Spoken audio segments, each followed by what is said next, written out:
Hi, welcome back to another TerranScapes video. This video is another work in progress on the overall large castle project that's ongoing at the moment. And what I want to show to you today is mostly regarding access to the walkway from the interior with some stairs that I've developed. I've been in touch with the customer and he's got some potential other ideas, and some other ideas have been shared with me, so I'll share those with you. And I finished doing the brickwork, the carving on the top walkway, and I found a solution for that I liked a lot better than my last one. And also I've now added on the lower sections of the towers and carved those. And I'll tell you a little bit about how I carved those, just to, somebody was asking me. So let's take a closer look. So taking a look at one of the towers, well, two of them actually at this point here. One thing to note, and perhaps, you know, it's a subtle difference, but I think you can see it actually at this profile on this one, is that remember how I mentioned that the wall actually tilts in a little bit, you know, about a good ½ an inch actually at the top versus the very bottom layer.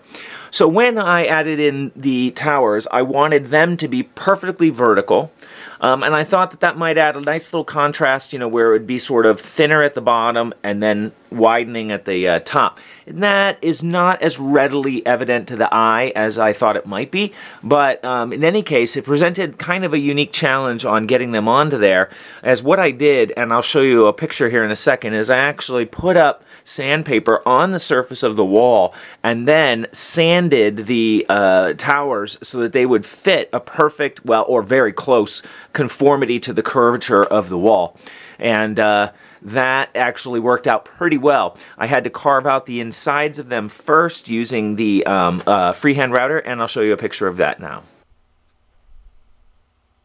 So after cutting the cylinder in half, I used the freehand router to remove most of the material, and then once I had that done, I put up some sandpaper, kind of nailed lightly into the surface of the castle, no problems there, and then sanded against that to get the actual curved shape on the inside. So, having done that and mounting them to the top, after I scored the horizontal lines, as I've done in the past, there's a video that's a few back that shows how I did the vertical scoring using the hand engraver from the hot wire foam factory. But to do the vertical lines, what I found actually works best is using my you know, large square. And maybe I'll pan back here so you can see that a little bit more in frame. There we go. I just hang it off the edge. Set that down.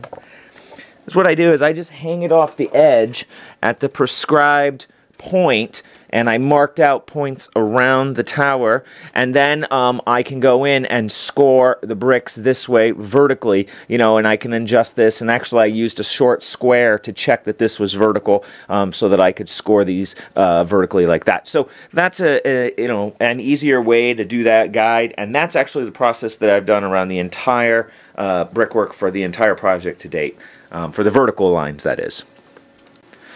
For the top walkway, I really didn't want to do the freehand marking that I had done, as it didn't quite look as sort of finished as I had hoped.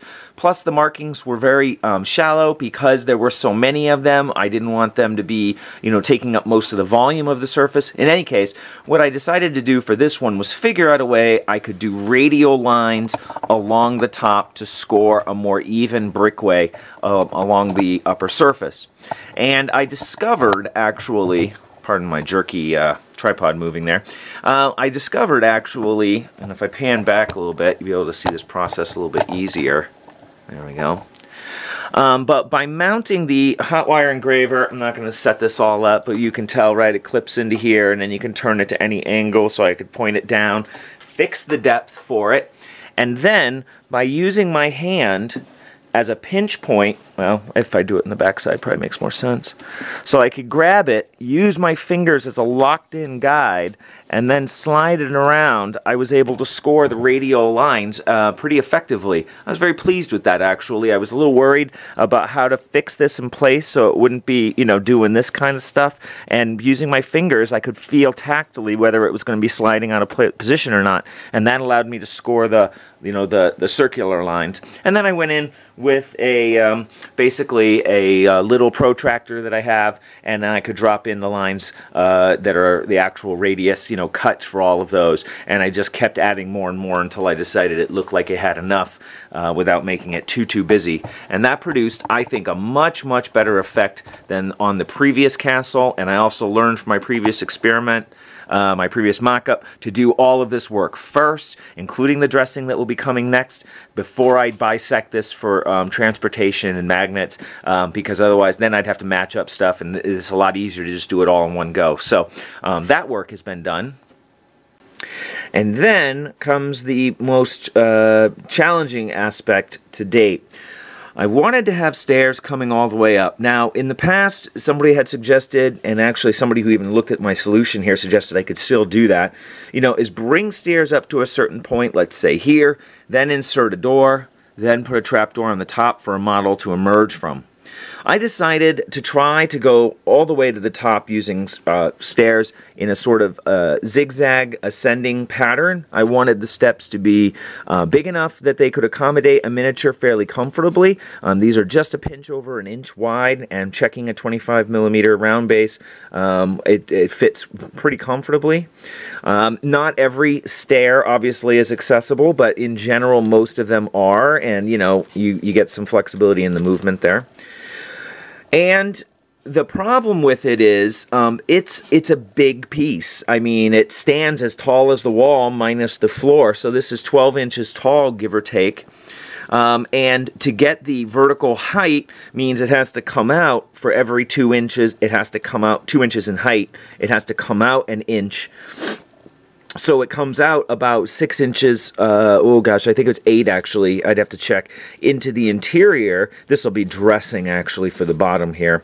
So it does occupy volume inside, but it at least is somewhat believable in how you could actually ascend to the top. Now, the customer has come up with an alternative suggestion, actually, that was right on the heels of somebody else coming up with it as well, which is instead to create a wooden platform, if you will, on ropes and pulleys, probably non-functioning, right? We're just going to model that. But in any case, that, could be hoisted up, sort of elevator style, to bring models up to the top. Now, this provides two advantages. One is it occupies less space in the actual interior. So let's say it would be about, whoops, in frame there, it'd be about 4 inches wide, maybe 3 inches deep, maybe 5 inches wide, something like that, 3 inches deep. I'd have to do some woodwork up top here to, have supports and ropes going down to it and that sort of idea, but it will occupy less volume than these. And the second thing that it potentially solves is a problem that hadn't occurred to me, is that the customer is using this for I believe for the War of the Ring. Is that the game? Whoops. Where it's all movement tray based rather than the skirmish level Lord of the Rings game. So that would allow an entire unit of troops to be moved together to come up to the top of the walkway.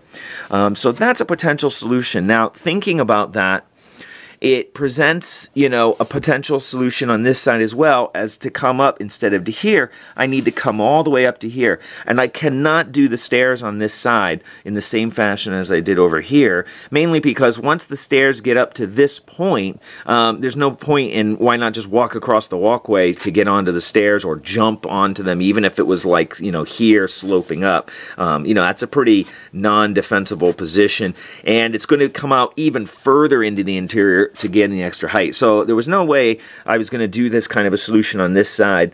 So maybe some kind of a rope and pulley system is where we need to go for this for sure. And one thought then is still to ramp this up as high as I can, but still maintain stability for miniatures. Mr. Tippy McLean, of course, will be coming into play there. But once it comes up to that height, then, maybe finish it with that, or, maybe have stairs that go up to a slightly larger area. But of course, if you want to move an entire movement tray of troops, stairs are out. So I'm going to share this, of course, with the customer, see what he has for ideas. I haven't done any wooden scaffolding to date of that kind of modeling to, hold the ropes, and I had a dream of making it functional, but I probably won't do that. But in any case, I don't think it's going to be terribly onerous to do that.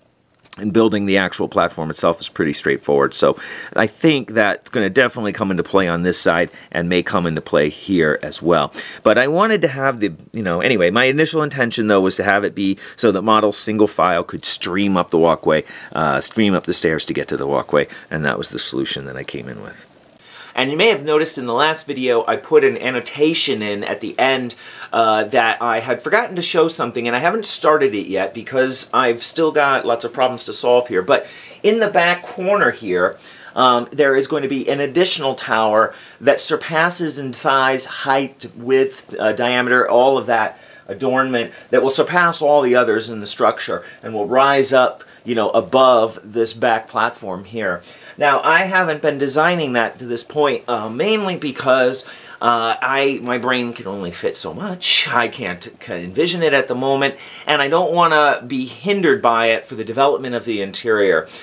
Because this castle will have a large rocky outcropping backing it, I get some flexibility in how I design that at the end, and I could have it sloping up away from the actual structure and then embed the tower mostly into the rocky outcropping and have maybe just a small circular surface, adjoining this back corner here. So I've got quite a bit of room to play with that. That tower is slated at this moment to be 8 inches in diameter and to rise probably at least 24 inches tall off the surface, and probably, well, no, actually it's going to be quite a bit more than that, but I won't have to construct the whole height, of course, because I'm going to be chopping off the bottom and embedding it basically into the rock wall. That's the plan at the moment, so we'll see where that goes, but I've got some flexibility, like I said, in the development of that.